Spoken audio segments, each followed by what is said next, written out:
સુરત ચોકબજાર પોલીસે વાહન ચોરીનો ડિટેક્ટેડ ગુનો ડિટેક્ટ કરવામાં મહત્વની સફળતા મેળવી છે।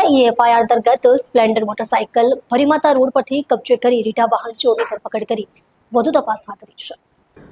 સુરતના ચોકબજાર પોલીસે ચોરીમાં ગયેલી મોટરસાયકલ સાથે વાહન ચોરને ઝડપી પાડ્યો છે। ફરિયાદી દિવાળીના તહેવાર માટે વતન ગયા પછી તેની hero Splendor plus motorcycle GJ09 seat 6853 ચોરી થઈ હતી, જેની કિંમત આશરે 15,000 રૂપિયા હતી। આ મામલો એફઆઈઆરમાં નોંધાયેલા વાહન ચોરીના ગુના હેઠળ ચોકબજાર પોલીસે તપાસ શરૂ કરી હતી। પોલીસ ઇન્સ્પેક્ટર NG ચૌધરીના માર્ગદર્શન હેઠળ PSI મકરાણી અને સર્વેલન્સ ટીમની કામગીરી દરમિયાન ભરીમાતા રોડ કોઝવે સર્કલ પાસેથી ચોરીની મોટરસાયકલ બરામદ કરવામાં આવી અને સંબંધિત ચોરની ધરપકડ કરવામાં આવી। હાલ પોલીસ દ્વારા વધુ તપાસ હાથ ધરવામાં આવી રહી છે। સુરત જિલ્લામાં કોસંબા નજીક એક ચોંકાવનારી ઘટના સામે આવી છે, જેમાં રોડ કિનારે એક ટ્રોલી બેગમાંથી એક અજાણી મહિલાની લાશ મળી આવી છે। મહિલાની લાશને બાંધીને બેગમાં મૂકી દેવામાં આવી હતી। બનાવની જાણ થતાં પોલીસ કાફલો ઘટનાસ્થળે પહોંચ્યો હતો। પોલીસ દ્વારા હાલ આ મામલે વધુ તપાસ હાથ ધરવામાં આવી છે। મળતી માહિતી મુજબ સુરત જિલ્લામાં કોસંબા નજીક હાઈવે નજીક રોડ પર એક ટ્રોલી બેગમાંથી અજાણી મહિલાની લાશ મળી આવતા ચકચાર મચી ગઈ હતી। મહિલાની લાશને બાંધીને બેગમાં મૂકવામાં આવી હતી। મહિલાની હત્યા કરીને લાશને બેગમાં મૂકી દેવામાં આવી હતી। બીજી તરફ બનાવની જાણ થતાં પોલીસ કાફલો ઘટનાસ્થળે પહોંચ્યો હતો। પોલીસ દ્વારા મામલે વધુ તપાસ હાથ ધરવામાં આવી છે। પ્રાથમિક તપાસમાં મૃતક મહિલાની ઓળખ થઈ શકી નથી, પરંતુ તેની ઉંમર અંદાજિત 25 વર્ષ હોવાનું અનુમાન છે। મૃતક મહિલા કોણ છે, તેની હત્યા કોણે અને કેમ કરી તે હાલ સામે આવ્યું નથી। મહિલાના મોતનું ચોક્કસ કારણ PM રિપોર્ટ બાદ સામે આવી શકશે। પોલીસ દ્વારા હાલ આ મામલે વધુ તપાસ હાથ ધરવામાં આવી છે। કોસંબા PI DL ખાચરે જણાવ્યું હતું કે પબ્લિક દ્વારા અમને મેસેજ મળ્યા હતા કે બેગમાં કોઈ ડેડ બોડી પડી હોય એવું લાગે છે, એટલે તાત્કાલિક પોલીસ ઘટનાસ્થળે પહોંચી હતી। પોલીસે પ્રાથમિક તપાસ કરતા અંદાજિત 25 વર્ષીય અજાણી મહિલાની લાશ મળી આવી છે। પ્રાથમિક દ્રષ્ટિએ મહિલાની હત્યા કરાઈ હોવાનું દેખાય છે। મોતનું ચોક્કસ કારણ PM રિપોર્ટ બાદ જાણી શકાશે। વધુમાં જણાવ્યું હતું કે મૃતદેહના કટકા કર્યા નથી, પરંતુ લાશને કપડાથી બાંધીને બેગમાં મૂકવામાં આવી છે। કોસંબા ઓવરબ્રિજ પાસે મારુતિના શોરૂમ બાજુના રોડના કિનારે બેગમાંથી લાશ મળી હતી। હાલ આ મામલે વધુ તપાસ ચાલુ છે। પબ્લિક દ્વારા પોલીસને ફોન આવેલો કે એક ડેડ બોડી બેગમાં પડેલી છે, જેથી તાત્કાલિક પોલીસ મોકલી આપેલી અને પ્રાથમિક તપાસ કરતા આ એક અજાણ્યા મહિલાની ડેડ બોડી, જેની ઉંમર આશરે 25 વર્ષ છે અને તેના કોઈ ઈજાના નિશાનો મળેલા નથી, પણ મોઢું કાળું પડી ગયેલું છે અને હાલ આ બાબતની પ્રાથમિક તપાસ ચાલુ છે અને ડેડ બોડીની આગળની કાર્યવાહી માટે હોસ્પિટલ ઓલપાડ તાલુકામાં ઓક્ટોબર મહિનામાં આવેલા કમોસમી વરસાદના કારણે ડાંગરના પાકને વ્યાપક નુકસાન થયું છે। તાલુકાના 108 ગામોમાંથી 99 ગામોમાં પાક અસરગ્રસ્ત થયો છે। તાલુકા વિસ્તરણ અધિકારી ખેતી શ્રી દેવેશભાઈ પટેલે જણાવ્યું હતું કે ખરીફ સિઝનમાં તાલુકાના 25,700 હેક્ટર વિસ્તારમાં વાવેતર થયું હતું, જેમાંથી 10,500 હેક્ટર વિસ્તાર અસરગ્રસ્ત બન્યો છે। અત્યાર સુધીમાં 80% સર્વે પૂર્ણ થયો છે, જેમાં 1,720 હેક્ટર વિસ્તારમાં પાક નુકસાન થયાનું બહાર આવ્યું છે। ખાસ કરીને કાંઠા વિસ્તારના ગામોમાં વરસાદ અને પાણી ભરાવાના કારણે ડાંગરનો ઊભો પાક નમી ગયો છે। કમરોલી ગામના ખેડૂત મહેન્દ્રભાઈ પટેલે જણાવ્યું હતું કે મારા 27 વીઘા ડાંગરનો પાક સંપૂર્ણ બગડી ગયો છે। ગામના 75% ખેડૂતોને નુકસાન થયું છે। સરકાર સહાય આપે તો રાહત મળશે। જિગ્નેશભાઈ પટેલે કહ્યું, ઉનાળાની સિઝનમાં પણ નુકસાન થયું હતું, હવે ફરી એ જ હાલત છે। સરકાર યોગ્ય વળતર આપે અને સહાય આપે। કનૈયાલાલ પટેલે જણાવ્યું હતું કે જાન્યુઆરી 15 સુધી ઉનાળાના પાક માટે પૂરતું પાણી મળે તો થોડી બચત થઈ શકે। પારડી ચાકરી ગામની મહિલા ખેડૂત ઉષાબેન પટેલે કહ્યું, અમારા 6 વીઘાના પાકમાં 80% નુકસાન થયું છે। સરકાર સહાય રૂપે વળતર આપે તો ફરીથી ખેતી કરી શકીશું। મુખ્યમંત્રી શ્રી ભૂપેન્દ્રભાઈ પટેલના માર્ગદર્શનમાં રાજ્ય સરકાર અને સુરત જિલ્લા ખેતીવાડી વિભાગ દ્વારા સર્વે કાર્ય ઝડપથી પૂર્ણ કરવામાં આવી રહ્યું છે। હું કમરોલી ગામનો ખેડૂત કનૈયાલાલ નરસિંહભાઈ પટેલ ઓલપાડ તાલુકામાંથી બોલું છું। આજની તારીખે મારા 12 વીઘાનું ડાંગર સંપૂર્ણ નાશ થઈ ગયું છે ને કશું જ હાથમાં આવ્યું નથી। આ વરસાદ જો રહે તો થોડું ઘણું જે આવે તે ને બીજું સરકારને એટલી વિનંતી કરું છું કે આ ચોમાસાનો ડાંગર તો એકદમ ફેલ થઈ ગયો છે, પણ ઉનાળુ ડાંગરની પાક માટે જાન્યુઆરીની 15 પહેલાં પાણી આવે એવું આયોજન કરજો તમે, કે ખેડૂત થોડો બચી શકે। કે કેમ કે જાન્યુઆરીની 15 પહેલાં પાણી આવે તો એપ્રિલ મહિના કે મે મહિનાના પહેલા વીકમાં ડાંગર થઈ જાય, એટલે ખેડૂતને થોડો ઘણો ફાયદો થાય તો દેવામાંથી નીકળી શકે। એટલે જાન્યુઆરીની 15 પહેલાં પાણી મોકલો એવી મારી તમને નમ્ર વિનંતી છે। બસ એ જ. હું જિજ્ઞેશ કુમાર મોહનભાઈ પટેલ, ઓલપાડ તાલુકાનું કમરોલી ગામ, અને આજે મારા ગામ ખાતે ઓલપાડ તાલુકા તેમજ સરકારશ્રીની સર્વે ટીમ આવી છે. તો મારે એવી વિનંતી છે સરકારશ્રીને કે મારા જ ગામમાં એકમાત્ર કમરોલી ગામમાં 327 હેક્ટર યાની કે 1500થી વધારે વીંગા ભાત એકમાત્ર કમરોલી ગામમાં છે, અને મારું પોતાનું ભાત 30 વીંગા ભાત છે. તેમાંથી મારા ભાત 17થી 18 વીંગા મારે પોતાને નુકસાન છે. અને સરકારશ્રીના નાયબ મુખ્યમંત્રી શ્રી હર્ષભાઈ પણ ઓલપાડ તાલુકામાં સર્વે કરીને ગયા છે. તો એમણે પણ જોયું જ છે કે ખેડૂતોની હાલત કેટલી કફોડી છે. અને મારે સરકારને એવી વિનંતી છે કે જ્યારે ઉનાળુ ડાંગર બનાવ્યું હતું ત્યારે પણ કમોસમી વરસાદના કારણે ખેડૂતોને ખૂબ જ નુકસાન થયું હતું, અને આજે પણ 80% ખેડૂતોને નુકસાન છે. તો સરકારશ્રીને એવી વિનંતી છે કે દરેક ખેડૂતોને યોગ્ય વળતર આપે અને ખેડૂતોની કમર ના તૂટે. એના માટે સરકારશ્રીને વિનંતી છે કે સરકારશ્રી યોગ્ય વળતર આપે, એ જ વિનંતી. હા, હું પારડી ઝાખરી ગામમાં રહું છું, અને અમારી જમીન અહીંયા કમરોલી ગામમાં આવેલી છે, અને 6 વીંગા જમીન છે. અમે ખેતી પર જીવીએ છીએ. અમારું 80% નુકસાન થયું છે. તો સરકારશ્રીને અપીલ કરું છું કે અમને સહાયતા કરે. ઉષાબેન પ્રવીણભાઈ પટેલ. રાજ્ય સરકાર સકારાત્મક અભિગમ સાથે ખેડૂતોની પડખે ઊભી છે. કૃષિ મંત્રી શ્રી જીતુભાઈ વાઘાણીએ કહ્યું, સમગ્ર રાજ્યમાં પંચ રોજકામ સર્વે કામગીરી ઝડપથી ચાલુ છે. ટૂંક સમયમાં જ સરકારને અહેવાલ રજૂ કરી ખેડૂત ફરી બેઠો થાય તેવો સરકારનો સનિષ્ઠ પ્રયાસ છે. ઉપસ્થિત મંત્રીશ્રીઓએ કમોસમી વરસાદથી અસરગ્રસ્ત ખેડૂતોને તાત્કાલિક સહાયનો વિશ્વાસ સાથે હૈયાદર બતાવી હતી. રાજ્યના કેબિનેટ કક્ષાના કૃષિ અને ખેડૂત કલ્યાણ, સહકાર, પશુપાલન, ગૌ સંવર્ધન અને મત્સ્ય ઉદ્યોગ મંત્રી શ્રી જીતુભાઈ વાઘાણી તાપી જિલ્લામાં વ્યારા તાલુકાના ખોડતલાવ ગામે ભારે કમોસમી વરસાદથી અસરગ્રસ્ત વિસ્તારોના મુલાકાતે પહોંચ્યા હતા.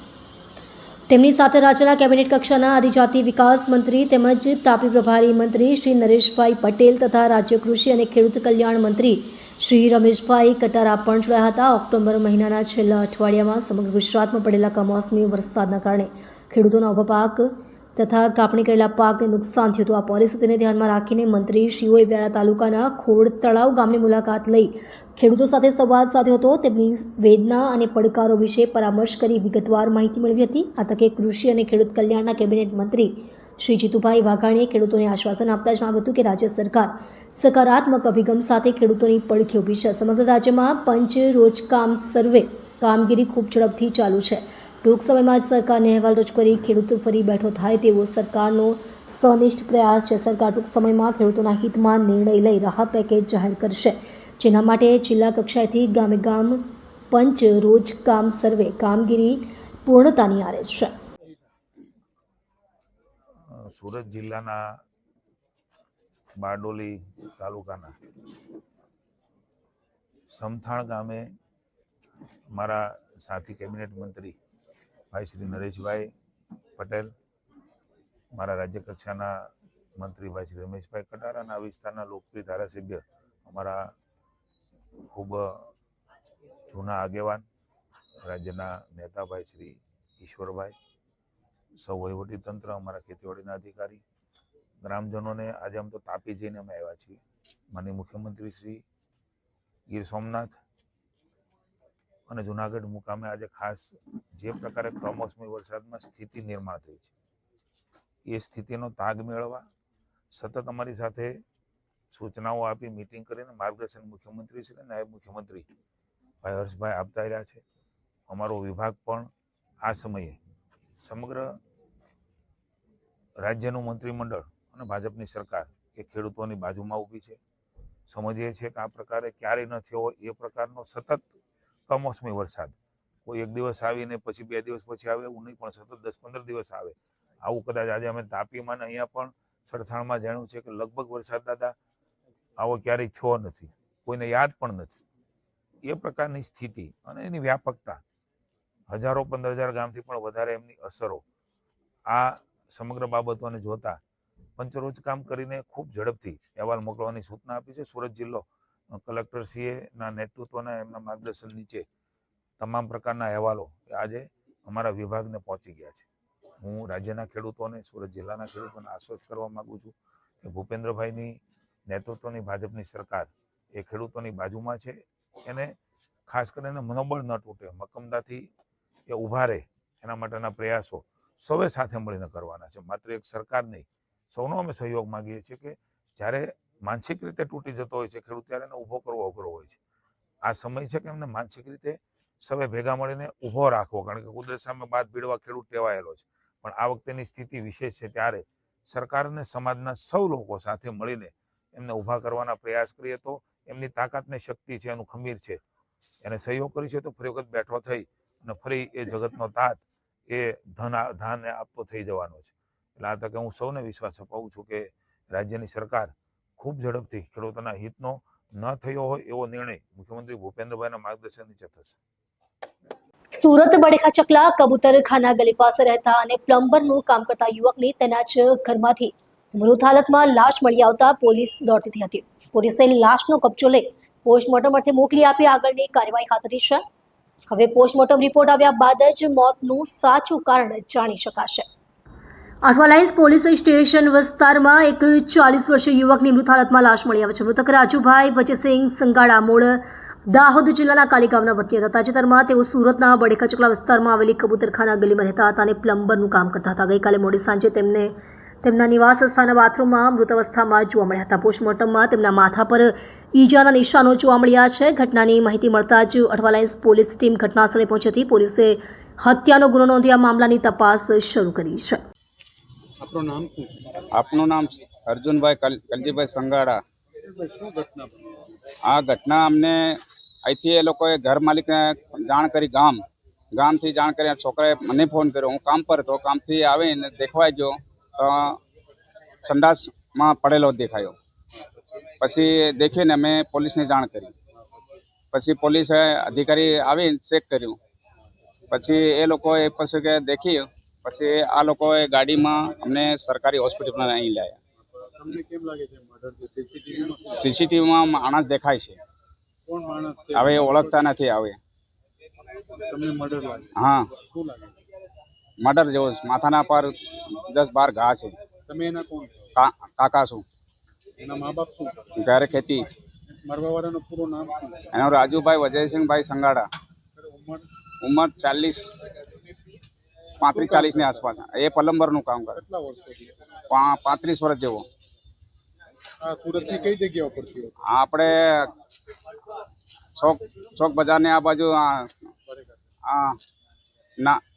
સાગર હોટલ બાજુ.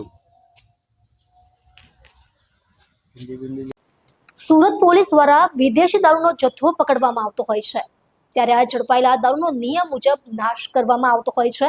સુરત શહેરના ઝોન 4માં આવતા વિસ્તારમાંથી ઝડપાયેલા વિદેશી દારૂના 25 લાખના જથ્થાનો નાશ કરવામાં આવ્યો હતો. ગુજરાતમાં દારૂબંધી હોવા છતાં પ્રાંતમાંથી મોટા પ્રમાણમાં વિદેશી દારૂનો જથ્થો ઘુસાડવામાં આવતો હોય છે, ત્યારે સુરત શહેરમાં દમણ, હરિયાણા, રાજસ્થાન, સેલવાસથી ગેરકાયદેસર રીતે દારૂ ઘુસાડવામાં આવતો હોય છે. સુરત શહેરના ઝોન 4ના અઠવા, ઉમરા, પાંડેસરા, વેસુ અને ખટોદરા પોલીસ સ્ટેશન વિસ્તારમાંથી વિદેશી દારૂ ઝડપાયો છે, જેનો આજરોજ બુલડોઝર ફેરવી નાશ કરાયો હતો. ગુજરાતમાં દારૂબંધી વચ્ચે પણ દારૂની હેરાફેરી અટકવાનું નામ નથી લેતી. પોલીસ દ્વારા દારૂના જથ્થાને ઝડપી લઈને છાશવારે કાર્યવાહી કરવામાં આવે છે, તેમ છતાં બુટલેગરો દ્વારા દારૂની ખેપ મારવામાં આવતી હોય છે. આજે 4 નવેમ્બરના રોજ સુરત સિટીના ઝોન 4 વિસ્તારના કુલ 6 થાનાઓ, જેમાં વેસુ, અઠવા, ઉમરા, અલથાણ, પાંડેસરા અને ખટોદરા આવે છે, તો આના કુલ 42 કેસોના 7254 બોટલ, જેની કુલ કિંમત 26,53,893 રૂપિયા છે. આના નાશ પંચનામા વિગતે એસડીએમ બંને અને પોલીસ ખાતાના બધા અધિકારીઓ સમક્ષ કરવામાં આવી રહ્યા છે અને આ કામગીરી થોડી કલાકમાં પૂર્ણ થશે.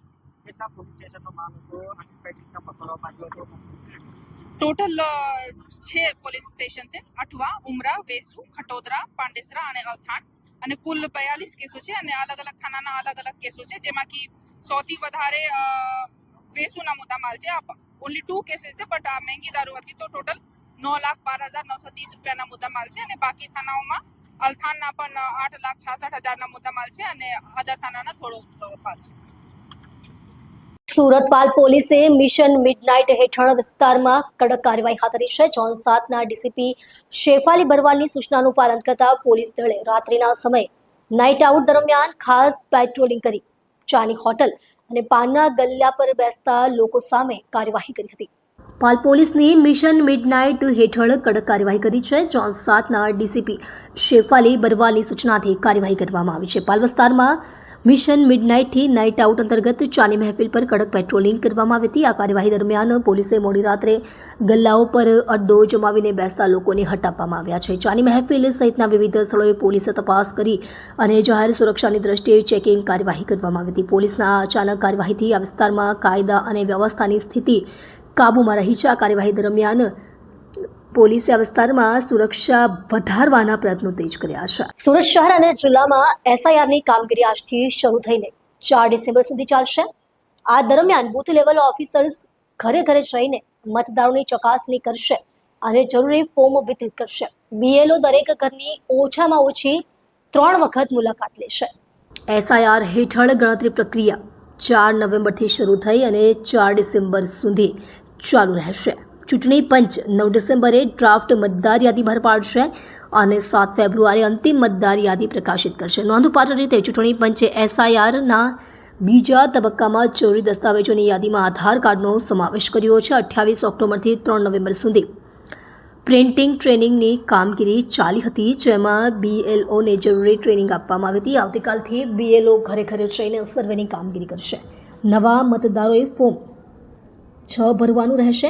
મતદાર યાદીમાંથી નામ કમી કરાવવા માટે ફોર્મ 7 અને મતદાર યાદીમાં સુધારા અથવા શિફ્ટિંગ માટે ફોર્મ 8 ભરવાનું રહેશે. એસઆઈઆર હેઠળના બૂથ લેવલ ઓફિસર્સ BLOS તેમના સંબંધિત વિસ્તારોમાં ઘરે ઘરે જઈને મતદારોને ફોર્મ વિતરિત કરશે.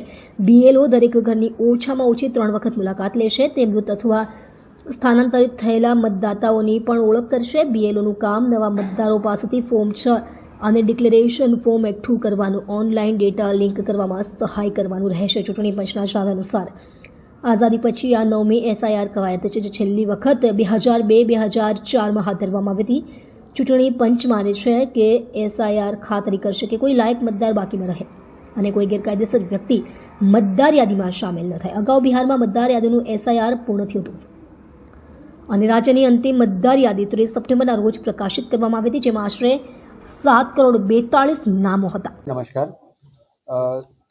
આપણે બધા જાણીએ છીએ કે ભારતના ચૂંટણી પંચ દ્વારા તારીખ 27/10/25ના રોજ 1/1/2026થી લાયકાતની તારીખના સંદર્ભમાં મતદાર યાદીનો ખાસ સઘન સુધારણા કાર્યક્રમ એટલે કે સ્પેશિયલ ઇન્ટેન્સિવ રિવિઝન જે છે એસઆઈઆર એ જાહેર કરવામાં આવેલ છે.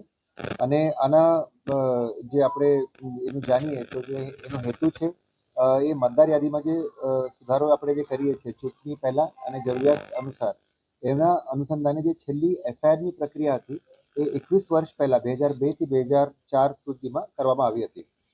અને હવે જે નવી એસઆઈઆર આપણે જે આજે કરી રહ્યા છીએ, આજથી એનો તબક્કો સ્ટાર્ટ થઈ છે, તો એના અલગ અલગ 6 તબક્કાઓ છે.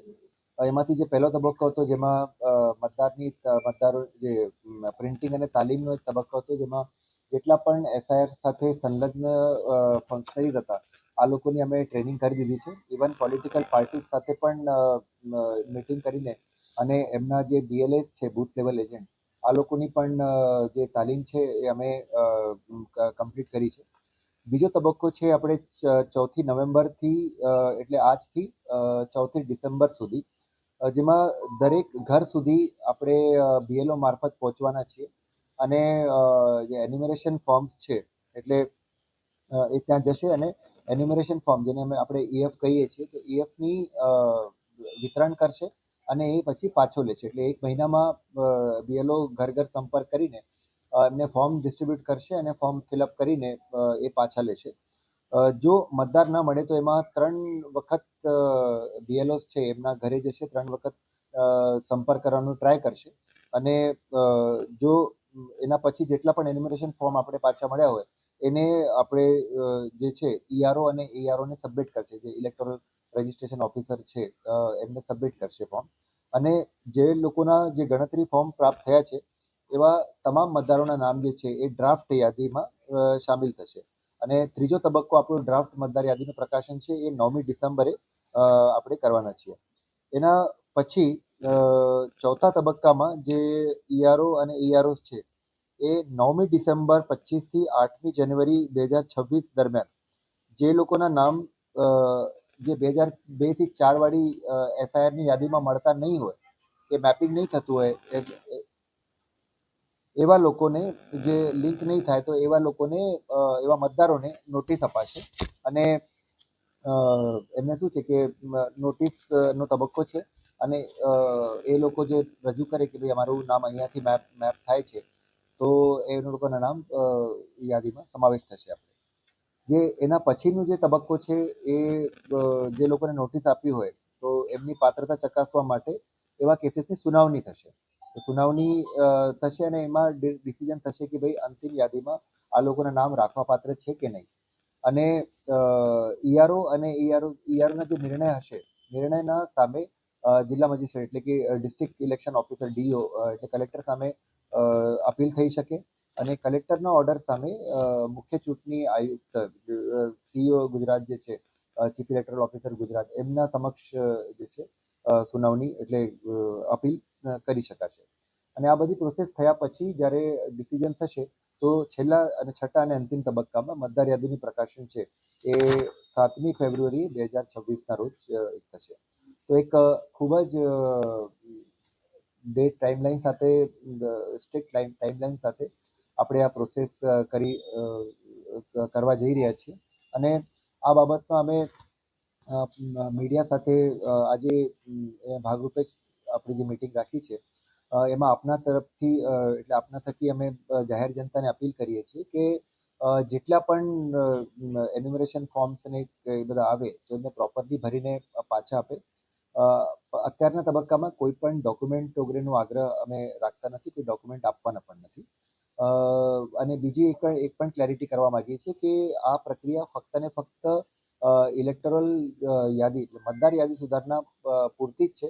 આનું બીજી કોઈ પણ બાબતમાં જે છે એનું સંલગ્ન નથી એ coordinated. It is just for the intensive જે રોલ રિવિઝન આપણે કરીએ છીએ એટલે રિવિઝન માટે છે.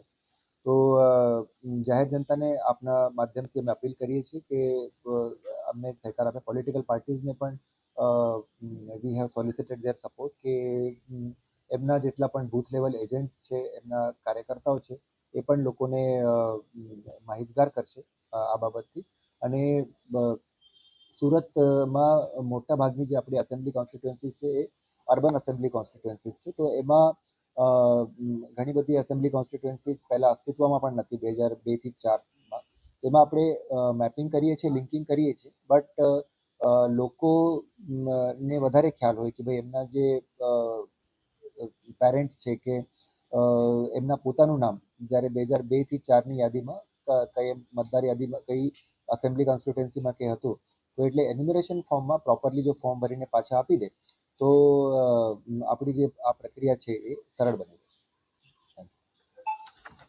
સુરતમાં પોલીસે ઓવરબ્રિજના ખાંચામાં સંતાડેલ 183 ગ્રામ ગાંજો જપ્ત કર્યો. આ ગાંજો સંતાડીને વેચનાર યુવકની ધરપકડ કરવામાં આવી છે. પોલીસે ખાસ સીડીની મદદથી ઓવરબ્રિજના પિલર પર સંતાડેલો ગાંજો શોધી કાઢ્યો હતો. જપ્ત થયેલ ગાંજાની કિંમત ₹9,150 જેટલી આંકવામાં આવી છે. કાપોદ્રામાં ઓવરબ્રિજના થાંભલાના ખાંચાઓને ગાંજા સપ્લાયરો માદક પદાર્થોનો છુપો સ્ટોક પોઈન્ટ બનાવી દીધો હતો, જેનો પડદો પોલીસના એક સાહસિક ઓપરેશનમાં ઉઘાડો પડ્યો છે. કાપોદ્રા પોલીસે શહેરના ધમધમતા ઓવરબ્રિજના પિલરમાંથી 183 ગ્રામ ગાંજો જપ્ત કર્યો છે અને એક આરોપીની ધરપકડ કરી છે. પોલીસને મળેલી ગુપ્ત માહિતી અનુસાર કાપોદ્રા સ્થિત ડીજીવીસીએલ ઓફિસ સામેના ઓવરબ્રિજની નીચે અસામાજિક તત્વો ગાંજાનું છૂટક વેચાણ કરતા હતા. તપાસમાં જાણવા મળ્યું કે આરોપીઓ પોતાનું સામાન સંતાડવા માટે ઓવરબ્રિજના પિલરના ઉપરના ભાગમાં આવેલા સાંકડા ખાંચાઓનો ઉપયોગ કરતા હતા. આ સ્થળ ઊંચા હોવાથી સામાન્ય લોકોને નજરે ન પહોંચી શકાય તેવું હતું, જેથી તેમના માટે માદક પદાર્થો સુરક્ષિત રીતે સંતાડવા માટે આદર્શ ઠર્યું હતું. આ માહિતી મળતાની સાથે જ કાપોદ્રા પોલીસ ઇન્સ્પેક્ટર MB અવસુરા અને પોલીસ ટીમ સ્થળે પહોંચી ઊંચા પિલરો પર ચડવા માટે પોલીસે ખાસ સીડી મંગાવી. સીડીની મદદથી પોલીસ કર્મચારીઓએ પિલર પર ચડીને ખાંચાઓની ઝીણવટભરી તપાસ કરી. આ સાહસિક ઓપરેશનનું પરિણામ ત્યારે સામે આવ્યું જ્યારે પોલીસને ખાંચાઓમાંથી 183 ગ્રામ ગાંજો મળી આવ્યો, જેની બજાર કિંમત ₹9,150 આંકવામાં આવી છે. પોલીસે આ ગાંજો સંતાડી રાખનાર અને વેચનાર મુખ્ય આરોપી દીપક ઉર્ફે સુકો અનિલ સોનવણેની ધરપકડ કરી આગળની કાર્યવાહી હાથ ધરી છે.